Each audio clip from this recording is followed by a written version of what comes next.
Izin memperkenalkan diri, nama Karuni Nadia Adinawinska dan IT 2155001 dari Prodi MTA 3. Saya mau beberapa pertanyaan, Dok. Pertanyaan enak sekali ini ya. boleh, Dok? Pertanyaan pertama, mengapa wanita itu lebih berpotensi terkena kanker? Dan pertanyaan kedua, apa pendapat dokter mengenai tingkat inisiatif dan kepedulian wanita itu terhadap penyakit kanker ini? Karena seperti yang saya ketahui dan menurut pendapat saya, pemerintah itu sudah memberikan peluang untuk wanita ini peduli. Seperti kanker cervix itu ada program tes pap smear gratis, ada juga IVA tes yang tidak terlalu mahal, tapi menurut saya masih banyak yang melakukan masih sedikit yang melakukan tes tersebut. Itu pertanyaan selanjutnya, apakah benjolan yang tumbuh di tubuh manusia selain anggota tubuh itu merupakan tumor, begitu tumor jinak maupun tumor ganas? Karena saya sendiri itu punya benjolan di kepala, tapi tidak berkembang dan tidak sakit, Dok. Apakah tumor jinak itu berbahaya? Terima kasih. Tetap di scan.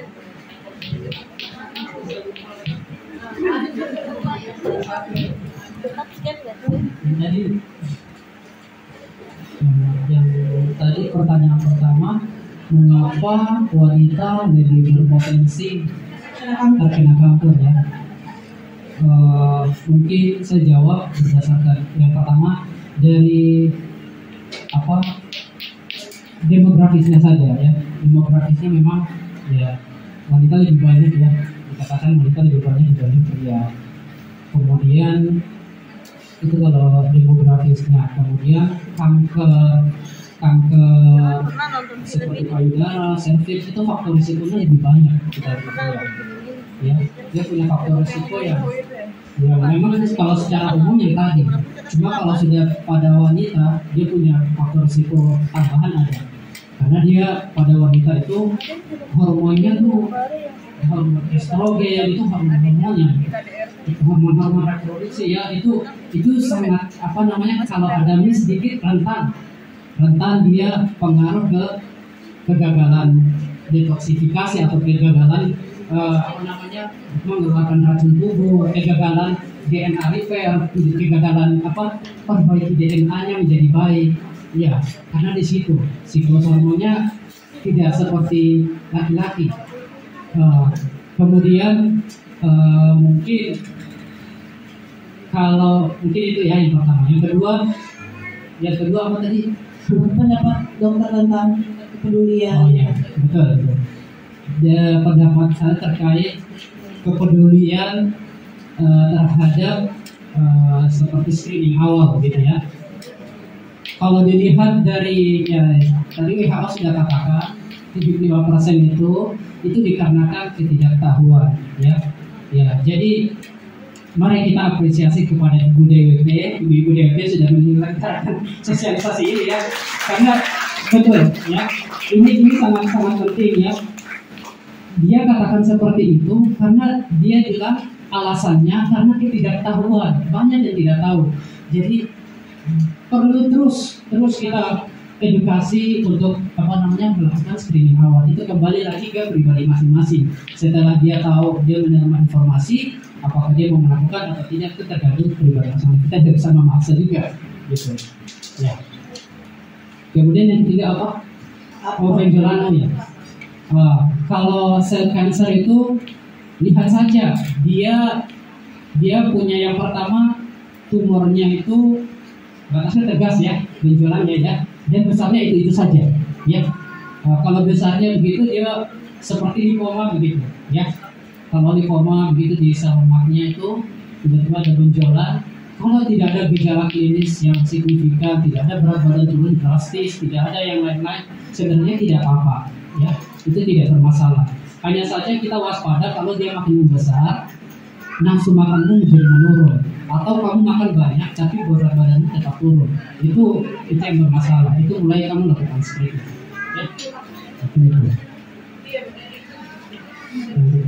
Atau ada dokter Yang keempat tadi tumor jinak itu bahaya tidak?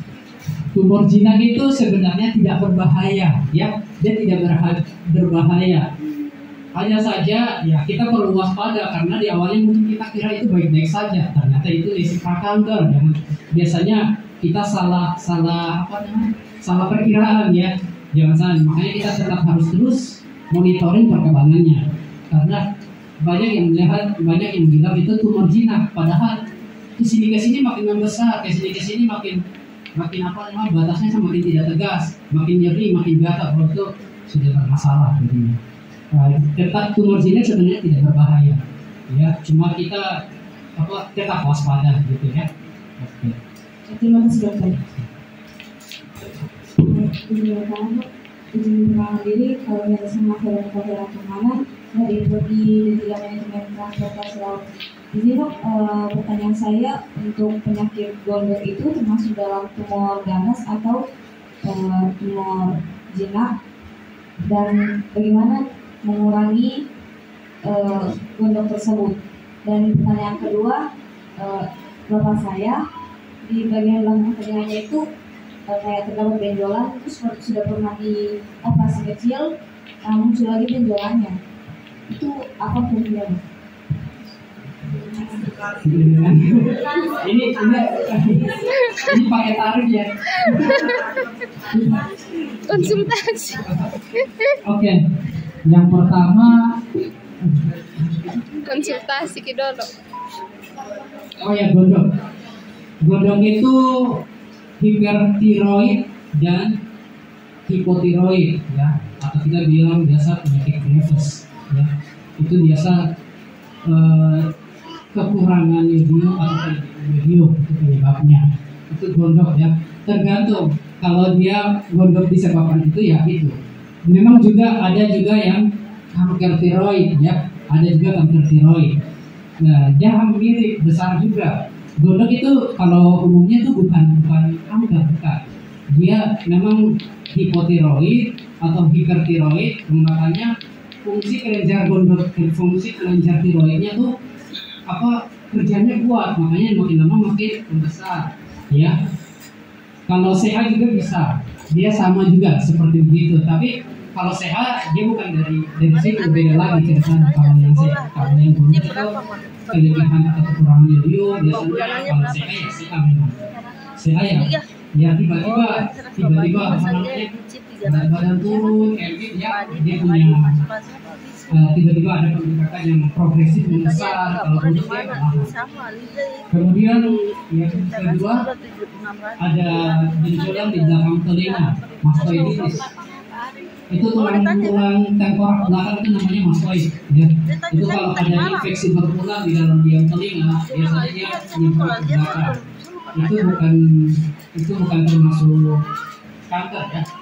Kalau tidak ada berat badan tidak turun, terus tidak ada keluar darah dari telinga, karena itu berkaitan ya. Dia punya liang, pokoknya ada di situ ada ada cancer, biasanya di situ lancar pendarahannya. Kemudian itu namanya mastoiditis. Biasanya dia operasi, namun masih bisa potensi terinfeksi. Itu infeksi, bukan karena patologi kanker. Ya.